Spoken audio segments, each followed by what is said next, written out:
Hello అండి, అందరికీ నమస్కారం. ఈరోజు మనం అవకాడోతో చాలా సింపుల్గా అద్భుతంగా ఉండే గువాకమోలే ఎలా తయారు చేసుకోవాలో చూద్దాం. ఇది అసలు మెక్సికన్ సైడ్ డిష్ అండి. కానీ మన దేశంలో కూడా అవకాడోస్ బాగానే దొరుకుతున్నాయి కాబట్టి మనం కూడా గువాకమోలే ఇంట్లోనే తయారు చేసుకోవచ్చు. మరి ఈ సింపుల్ రెసిపీని ఎలా తయారు చేస్తారో చూసేద్దామా? So welcome to our channel మా రెసిపీస్. ముందుగా కావలసిన పదార్థాలు ఏంటో చూద్దాం. బాగా మెత్తగా నల్లగా ఉండాలి అవకాడో. ఒక అవకాడో తీసుకోండి. బాగా పండిన అవకాడో అయితేనే గువాకమోలే చేయటానికి పనికొస్తుంది. అలాగే ఒక నిమ్మకాయ నుండి తీసిన రసం, సన్నగా తరిగిన సగం ఉల్లిపాయ ముక్కలు, సన్నగా తరిగిన చిన్న కొత్తిమీర కట్ట, మీ స్పైస్ ప్రిఫరెన్స్ని బట్టి 1 లేదా 2 పచ్చిమిర్చి తీసుకోండి. పచ్చిమిర్చిని కూడా సన్నగా తరుక్కోవాలి. 1/2 స్పూను నల్ల మిరియాల పొడి మరియు రుచికి సరిపడా ఉప్పు. ఒక చిన్న టొమాటో సన్నగా కట్ చేసి గువాకమోలేలో వాడుకోవచ్చు, కానీ నేను ఇక్కడ వేయలేదు. ఇప్పుడు గువాకమోలేని తయారు చేసే విధానాన్ని చూద్దాము.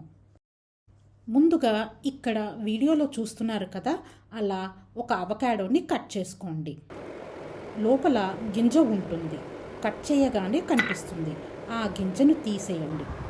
ఇక్కడ చూస్తున్నట్టుగా ఒక స్పూన్ని తీసుకుని అవకాడో గుజ్జుని మొత్తం ఒక సర్వింగ్ బౌల్లో వేసుకోండి. ఇప్పుడు అదే స్పూన్తో గుజ్జుని మొత్తం కలుపుకోండి. గడ్డలు లేకుండా ఇలా మెత్తగా వచ్చేంత వరకు కలుపుకోవాలి. ఆ తరువాత తగినంత నిమ్మరసం వేసి మళ్ళీ బాగా కలుపుకోండి. అలాగే సన్నగా తరిగిన ఉల్లిపాయలు, కొత్తిమీర, పచ్చిమిర్చి, ఉప్పు మరియు మిరియాల పొడి వేసి మళ్ళీ బాగా కలపండి. అన్నీ వేసి కలిపాక ఇలా కనిపిస్తుంది గువాకమోలే. అంతే, చాలా సింపుల్గా చాలా చాలా టేస్టీగా ఉండే గువాకమోలే రెడీ. ఈ గువాకమోలేని చిప్స్తో కానీ పచ్చి కూరగాయల ముక్కలతో కానీ తింటూ ఉంటే అద్భుతంగా ఉంటుంది. గువాకమోలే తయారీకి మెజర్మెంట్స్ అంటూ ఏమీ లేవండి. పుల్లగా తినడం ఇష్టం అంటే ఎక్కువగా నిమ్మరసం వేసుకోండి. నిమ్మకాయలు లేకుండా గువాకమోలే తయారు చేయాలి అంటే కుదరదు, ఆ టేస్ట్ రాదు. పైగా తయారు చేసాక గువాకమోలే నల్లగా అయిపోతుంది వెంటనే. అందుకే ఖచ్చితంగా నిమ్మరసం కలపాల్సిందే. అలాగే స్పైసీగా తినాలి అనుకుంటే కొంచెం తరిగిన పచ్చిమిర్చి ఎక్కువగా వేసుకోండి, సరిపోతుంది.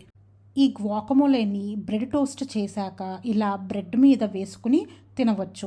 దానికి ఒక ఆమ్లెట్ తగిలించారనుకోండి, అవకాడోలో ఉన్న హెల్దీ ఫ్యాట్స్తో పాటు ఎగ్స్లలో ఉన్న మంచి ప్రోటీన్ కూడా వస్తుంది. అవకాడో చాలా టేస్టీగా ఉండే పండు మాత్రమే కాదండి, ఆరోగ్యానికి చాలా మంచి చేస్తుంది. డయాబెటీస్ ఉన్నవారు కానీ, అధిక బరువు ఉన్నవారు కానీ, స్ట్రోక్స్ లేదా హార్ట్ ప్రాబ్లమ్స్ ఉన్నవారు కానీ ఖచ్చితంగా తినాల్సిన పండు అవకాడో. అవకాడోతో మనకి లభించే ఆరోగ్య ప్రయోజనాలన్నీ ఎక్స్ప్లెయిన్ చేస్తూ వీడియోస్ పెట్టాను. ఆ వీడియోస్కి సంబంధించిన లింక్స్ నేను కమెంట్ బాక్స్లో పెడతాను. మరి మీరందరూ తప్పక చూస్తారని ఆశిస్తున్నాను. మళ్ళీ నెక్స్ట్ వీడియోలో మరొక హెల్దీ రెసిపీతో కలుద్దాము. అంతవరకు సెలవు. నమస్కారం. నేను మీ లక్ష్మీ వేములపల్లి.